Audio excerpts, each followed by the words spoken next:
Olá! Começa agora mais um bate-papo promovido pela EF, Instituto EF. Está aqui em primeira mão neste canal. O bate-papo de hoje é com o professor Alípio Pines Júnior. O professor Alípio é graduado em Educação Física, mestre pela Universidade de São Paulo no curso de Ciências da Atividade Física. Atua tanto na área acadêmica quanto no mercado de trabalho. Na área acadêmica, atualmente como professor de ensino superior e também da pós-graduação. No mercado de trabalho, atua em sua empresa voltada para o lazer e recreação. Professor Alípio, apesar de bastante jovem, é autor de algumas obras dentro desta área. Também é um pesquisador, escritor de alguns artigos. Professor Alípio, é uma grata surpresa tê-lo por aqui hoje. Seja muito bem-vindo. Eu que agradeço, Ronaldo. Olá a todos os espectadores do nosso canal e agradeço muito a vocês pelo convite para a gente ter esse bate-papo aqui hoje. Muito obrigado. O bate-papo de hoje trata da recreação e do lazer na educação física. Vamos tentar discutir esses dois temas importantes na cultura corporal do movimento humano, entendendo a educação física como uma ciência da natureza humana e suas manifestações. Faremos aqui uma conversa sobre esses dois temas, o lazer e a recreação. Alípio, o lazer é considerado pela Constituição do nosso país como um direito social.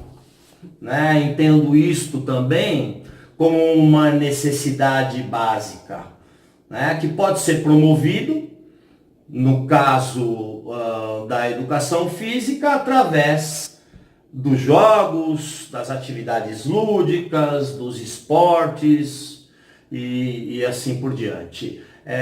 Para iniciarmos, por favor, dê um panorama conceitual do que é lazer e o que é recreação. Perfeito. Vamos começar então com a parte do lazer para depois entrarmos na questão da recreação. Quando a gente fala de lazer, como você bem colocou, Ronaldo, o lazer, ele sim é um direito social assegurado pela nossa Constituição Federal. E por que ele está nesse direito junto com esporte, saúde, moradia, trabalho, educação, entre outros direitos que a nossa Constituição nos assegura? O lazer ele é uma manifestação cultural. E justamente por ele ser uma manifestação cultural, ele permeia toda a nossa sociedade. Alguns autores, dentre eles vou citar o sociólogo francês Geoffroy de Mazetier, que é uma das referências que existem no Brasil, até por ele ter sido consultor do SESC, nessa questão do lazer, e como o SESC entende o lazer, é muito por base desse autor. Ele vai nos dizer que o lazer se torna um conjunto de ocupações às quais o indivíduo ou o sujeito se entrega de livre e espontânea vontade, seja para se divertir, seja para se desenvolver, ou seja para descansar, dentro de um momento em que se chama de tempo livre, ou seja, fora das suas obrigações de trabalho, fora de suas obrigações sociais e fora das suas necessidades básicas vitais. O dormir, o comer, entre outras necessidades que nós temos na parte fisiológica. As necessidades básicas que seriam essenciais para a manutenção da vida, é isso? Perfeito. Então, nesse tempo, onde nós temos autores brasileiros que também vão discutir essa questão do tempo livre, como o professor Nelson Marcelino, que fala que nós não temos esse tempo livre, porque nós não estamos em nenhum momento livre das amarras sociais que nos permeiam. Então ele chama de tempo disponível para ele poder, para nós podermos usufruir desse momento de lazer. Concordo. Então, mesmo, dentro dessas duas teorias, o grande ponto nós temos um momento em que nós temos, vamos colocar entre aspas, essa liberdade de escolher o que fazer. E dentro desse momento, dessa manifestação cultural, encontra-se o lazer. E aí nós vamos entrar, por exemplo, numa das possíveis manifestações, que é a recreação. Então essa recreação vem como um momento de atitude, de ação, por isso até o nome coloca a recreação. Então é algo em que você faz que vai te proporcionar prazer, alegria, divertimento dentro desse momento que nós podemos chamar de lazer. Então a gente pode falar que o lazer seria uma esfera maior, e dentro das possíveis manifestações que ocorrem dentro dessa esfera do lazer, nós temos a recreação. Que é o recrear através do agir. Perfeito. E aí este recrear pode ser de predominância física, mas pode ser também de predominância intelectual. Perfeito. Dentro desse ponto que você colocou, nós temos uma conceituação também do Geoffrey Dumas-Dedier, que foi iniciada por ele e foi ampliada pelos professores Luiz Otávio Camargo, Gisele Schwartz, que mostram para nós que as pessoas têm alguns interesses quando vão praticar alguma atividade no âmbito do lazer, que são chamados conteúdos culturais do lazer. Dentre eles, nós temos o conteúdo artístico, ou seja, atividades que estão ligadas ao contexto da arte, música, cinema, teatro, entre outras que estão ligadas a esse contexto artístico. Então, todas as atividades que estão vinculadas tanto na questão da assistência, do assistir, numa atitude mais passiva, como da atitude mais ativa, como tocar um instrumento, fazer uma pintura, entre outros, estão dentro desse âmbito das atividades artísticas. Gostaria muito que as escolas criassem um espaço para isso mesmo. Um espaço para manifestação do lazer sob a perspectiva da arte.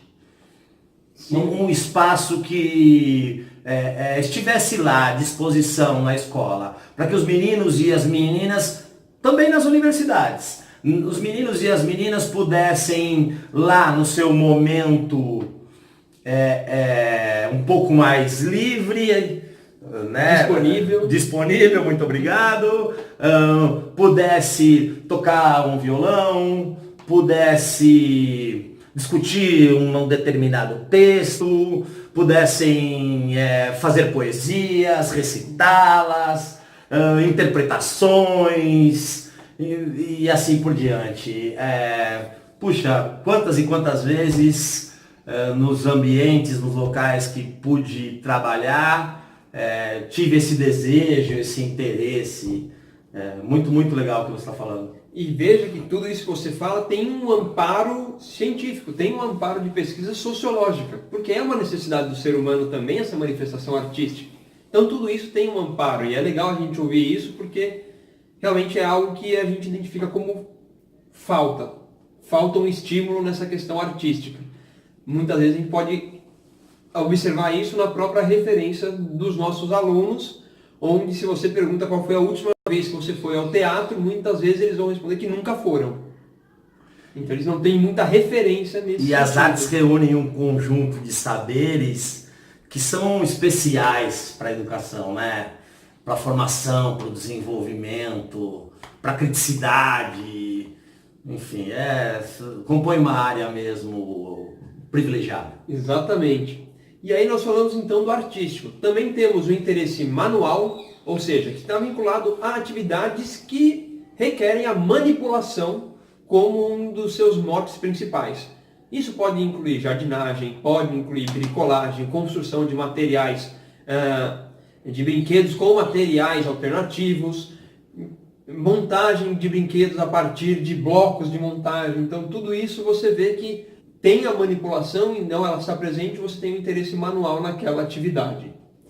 Nós temos o interesse intelectual, como você bem disse, isso parte do princípio que o mote gerador da atividade vai ser o raciocínio, ou seja, isso inclui ler livros, isso inclui realizar palavras cruzadas, como também a utilização de jogos de tabuleiro, onde a estratégia requer mais, dá mais princípio para concluir o desafio do que propriamente outras habilidades. Então aqui a gente fala do interesse intelectual. Nós temos o interesse social, onde vai mostrar para nós que as pessoas tem a necessidade de se envolver socialmente. O ser humano não é um ser que foi feito para viver sozinho, nós vivemos em comunidade. Então, esse interesse social vai mostrar que as pessoas têm interesse em encontrar com amigos, sair com familiares, ir para festas, entre outros, onde vão estar com esse envolvimento social mais aflorado. Sozinhos não teremos sobrevividos nem no momento do nosso nascimento. Não é isso? Exatamente. Morreríamos em poucas horas. E aí vem todo esse mote gerador da questão social dentro das atividades de lazer, onde você consegue colocar, por exemplo, e acredito que vamos falar um pouquinho disso mais para frente, da questão dos jogos coletivos, jogos cooperativos, que envolvem a participação de mais pessoas para atingir um determinado objetivo. E que para alguns estão ou representam um bloco um pouco maior que a recreação, né? E também não está submetido ao lazer, embora possam ser uma representação de lazer. E aí nós vamos conversar justamente sobre essa representação, não representação, entra, não entra, nós vamos falar um pouquinho sobre isso também, que vai ser interessante para esclarecer para o nosso espectador que está nos ouvindo. Muito bom, estou animado pela sequência dessa conversa. Alípio, eu vou trazer aqui um ensino superior, para a gente começar a pensar isso a partir lá do ensino superior. A disciplina, recreação e lazer, ou jogos, brinquedos e brincadeiras, atividades físicas e lazer, enfim, elas pertencem aos cursos de educação física. Os jogos, brinquedos e brincadeiras, por exemplo, o chamado antigamente de recreação e lazer, aos dois cursos, né, da área de educação física, tanto da licenciatura quanto do bacharelado. Muitas vezes essas aulas ocorrem para as duas turmas, né? Para alunos que estão estudando o bacharelado e para alunos que estão estudando a licenciatura.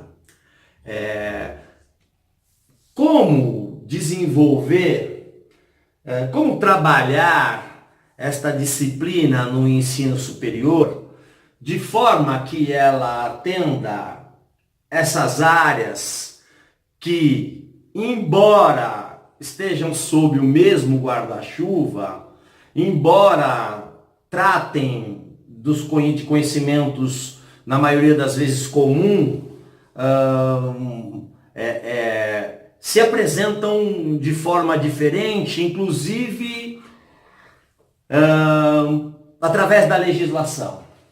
Né? A legislação diz que o bacharelado, o bacharel vai atuar em todas as áreas que não sejam ou que não representem a escola. Não é isso? E a licenciatura diz exatamente o contrário. O indivíduo que se forma em licenciatura vai trabalhar na área exclusivamente escolar. O termo correto é este. E o que se forma no bacharelado vai trabalhar exclusivamente na área não escolar. Então nós temos áreas distintas de atuação. Porém, ambas lá na universidade estudam juntos um conteúdo que é comum, mas que na hora de representar, de ser representado na sua atuação profissional, precisa de um olhar diferente. Como convergir isso? Excelente questionamento, Ronaldo. E aí a gente consegue colocar algumas ponderações e reflexões acerca dessa divisão. Onde, se a gente for observar, até os anos 90, nós tínhamos o curso de licenciatura plena em Educação Física. Teve essa divisão entre 2004 e 2005, onde teve essa resolução do MEC que dividiu o curso de Educação Física em bacharelado e licenciatura. Onde até então você tinha a recreação, o lazer ensinado de maneira plena. Mas então vamos a essa questão da licenciatura e do bacharel. Quando a gente fala dessa pessoa, e aí eu vou colocar essa pessoa como, não vou dizer professor, mas vou colocar como mediador. que ele pode atuar tanto na questão da mediação do que está acontecendo no ambiente escolar, como também no ambiente de hotelaria, no ambiente não escolar. Vamos colocar justamente essa questão do mediador para não categorizar e não suas possíveis intervenções. Exatamente, porque ele vai intervir em qualquer um desses contextos. A gente poderia colocar que a disciplina de jogos, brinquedos e brincadeiras, recreação e lazer, ela precisa ser vista não só como uma forma de oferecer repertório, porque muitas vezes o aluno, quando vai cursar essa disciplina, ele vai entender que ele vai aprender 100 jogos durante o semestre. Não é bem isso. A grande ideia é saber como intervir nos diferentes espaços onde a manifestação do lazer e da recreação são permitidos. Quando a gente vai para o ambiente escolar, nós vamos ver essa conceituação com a professora Chizuko Morishida Kishimoto, da Faculdade de Educação da USP. Ela coloca que o jogo, o brinquedo, a brincadeira, ela tem a sua função lúdica e a sua função educativa. Quando falamos da função lúdica, é justamente a questão do brincar, do desenvolvimento do prazer, da alegria, através desses... Ele é meio e fim, é o brincar pelo brincar. Exatamente. E nós temos também a vertente educacional, ou seja, que aí é onde eu vou bater na tecla. Que isso deveria acontecer dos dois lados e nós vamos entender o porquê na linha de raciocínio. Quando nós falamos da manifestação da função educacional dos jogos, brinquedos e brincadeiras, estamos falando que nós podemos ensinar competências e valores através dessas atividades. E é onde, por exemplo, a Unesco já colocou na sua Carta para o Século XXI 40 competências e valores a serem trabalhadas nesses ambientes educacionais. E eu não posso deixar de entender, aí trocando a palavra escolar por educacional, que o hotel também é um ambiente educativo. Que o resort é educativo. Que a o educação navio se é processa educativo. em qualquer ambiente. E aí estamos falando dos processos de maneira formal informais e não formais. Ou não formal. Então, por isso que eu utilizei a palavra mediador. Porque essa pessoa vai mediar esses processos independente de onde ela esteja. E aí o papel dessa pessoa é fundamental. Entendendo que ela é mediadora dessas ações, ela precisa ter em mente que ela, ao aplicar uma atividade, precisa ter um valor ou uma competência que ela queira desenvolver. Por exemplo, vamos falar da competência justiça. Eu posso desenvolver justiça na simples ação de pular corda. De repente é uma estação que está sendo oferecida no hotel o pular corda como brincadeira tradicional. Perfeito. Mas eu quero trabalhar justiça com pular corda. Quando nós estamos no processo de bater corda, eu vou falar justamente para quem está participando da atividade. Pessoal, preste atenção. Se a corda bater em vocês, indiquem que ela acertou. De forma que essa pessoa, se responder, ela está sendo justa com quem está participando da brincadeira. E se não acontece, eu tenho que mediar e mostrar que foi injusto ela não ter apontado se outros colegas apontaram. Então, quando eu faço essa mediação, eu transformo aquela ação que poderia ser, e não estamos criticando isso, ela poderia ser simplesmente lúdica, mas ela passa a ter um valor, uma competência educacional, independente do ambiente onde ela vai ser aplicada. Até se você levar para esse sentido e deixar claro que o desenvolvimento de competências e valores é importante para essa mediação dos jogos, brinquedos e brincadeiras, a disciplina pode sim ser ensinada junto com licenciatura e bacharelado. Porque, entendendo essa questão educacional, independente do contexto onde eu estiver, eu aplico esses valores. De qualquer forma, Alípio, a educação física escolar, ela tem uma série de propósitos, uma série de objetivos que precisam ser alcançados através do desenvolvimento dos conteúdos e suas classificações. Atendendo aqui uma divisão didática, os conteúdos procedimentais, atitudinais e os conteúdos conceituais.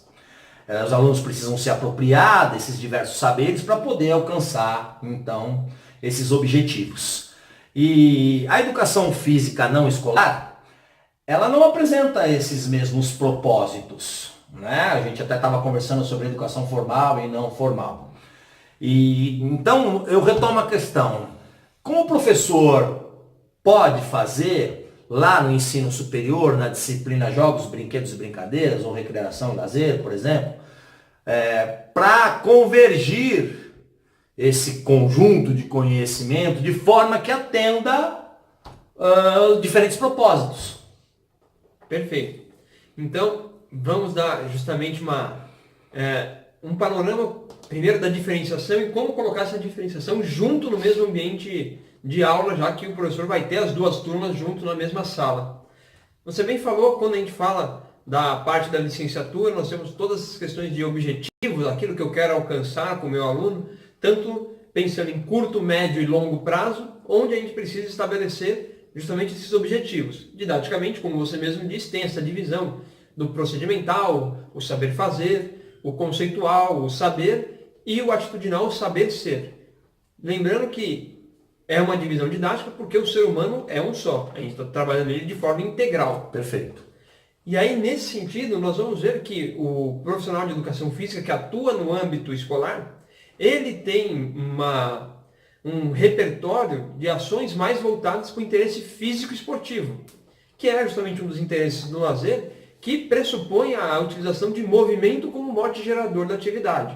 E aí nós temos diversos conteúdos que a gente pode utilizar através desse interesse. Os próprios parâmetros curriculares nacionais vão nos trazer os jogos, esportes, lutas, ginásticas e atividades rítmicas expressivas como possíveis manifestações dessa cultura corporal do movimento. Como grandes blocos, né? Grandes categorias de conteúdos. E pressupõe também alguns objetivos a serem alcançados em cada um dos ciclos educacionais. Então, dentro desse mote que a gente está colocando nesse ambiente, dessa contextualização, o profissional de educação física tende a se utilizar mais das atividades físico-esportivas do que dos outros conteúdos do lazer, o artístico, o manual, o intelectual e o social, até por ser algo que é muito mais pertinente ao próprio curso, às características do próprio curso. Mesmo porque o lazer não está entre esses conhecimentos da educação física. O que está aí dentro é a recreação, não é isso? São as brincadeiras, que neste caso, para o PCN, já que você trouxe o PCN aqui, é representado pelos jogos. Dentro do bloco de jogos. Muito bem. E aí eu utilizo as estratégias justamente dos jogos, das brincadeiras, para se atingir os objetivos dentro desse grande bloco jogos. Perfeito. Então você já tem essa característica dentro da licenciatura. E aí eu também preciso entender, e aí é um ponto que pode gerar uma certa discordância, discussão, que o lazer não existe dentro do ambiente, dentro da escola no seu momento formal. Por quê? Se o aluno é obrigado a estar na escola, eu já saio daquela definição que nós trabalhamos no início, de que o lazer se manifesta dentro do tempo livre ou tempo disponível. Ou seja, a aula de educação física não é um tempo disponível. O lazer existe dentro da escola, mas não existe dentro da aula. Exatamente. Então, na aula, eu me utilizo das atividades lúdicas, essas sim, intertemporais, pode acontecer em qualquer momento, que vai despertar essa alegria, esse prazer, que muitas vezes é entendido como o lazer dentro da escola, mas o lazer dentro da aula, ele não existe. A aula é obrigatória, mas ela pode ser lúdica, assim como qualquer trabalho, assim como qualquer atividade que você realize, que te gere prazer. Eu quero aproveitar agora, já que você elucidou aqui a gente, para trazer uma questão que de alguma forma sempre me deixou um pouco intrigado, vamos dizer assim, lá na escola. Qual é o significado, Alípio, do resgate da brincadeira popular? Qual é o sentido de eu dizer para o menino ou para a menina, olha, converse lá com o seu avô, com a sua avó, com o seu tio mais velho, para que ele traga aqui as brincadeiras que ele realizava lá na época dele, quando jovem, para que a gente possa, a partir daí, gerar uma série de situações que, evidentemente, terão um propósito educacional. Mas qual é o sentido? Fico sempre pensando, qual é o sentido disso para a criança? Boa pergunta, Ronaldo. E é legal a gente falar isso para quem está nos assistindo. Quando a gente fala desse resgate dos jogos, brincadeiras tradicionais que aconteceram na época dos avós, dos pais, a gente pode trazer algo que as crianças acabam perdendo, que é a questão da referência. muitas vezes elas nem sabem que aquelas atividades existiam. Por tantos avanços que aconteceram, tanto da questão tecnológica como da questão da sociedade, algumas atividades acabam sendo esquecidas ou mesmo não são nem mostradas para essas crianças. Então, ao realizar esse tipo de atividade, você faz um resgate mostrando e dando referência para essas crianças do que era feito antigamente. Posso até dar um exemplo de uma escola de uma atividade que a gente aplicou numa escola, onde o tema eram as atividades virtuais. Esse era o grande tema. E aí, em uma das salas que a escola disponibilizou, nós colocamos 2 televisões. Uma televisão de LED, mais atual, uma de tubo, mais antiga. Para eles já verem a diferença do que se tinha do aparato tecnológico da televisão desse surgimento. Não paramos aí, a gente trouxe para a TV de LED um Xbox, que traz jogos a partir da questão do próprio movimento, a leitura do sensor, e na televisão de tubo nós colocamos um Atari, um dos jogos de videogame mais antigos, para eles verem a diferença. No momento que a gente trouxe as crianças para a sala, eles começaram a se questionar o que era justamente aquela televisão, como que ela funcionava, por que ela tem aquele tamanho, aquela dimensão. E aí começou a fazer esse resgate mais histórico. A partir daí criou-se o interesse pelo conhecimento, pela descoberta do novo, que neste caso é velho. Exatamente. E o interessante foi, na primeira aula que a gente colocou eles lá, 90%, 98% dos alunos, a grande maioria, um ou outro, vinha para o Atari. A maioria estava no Xbox.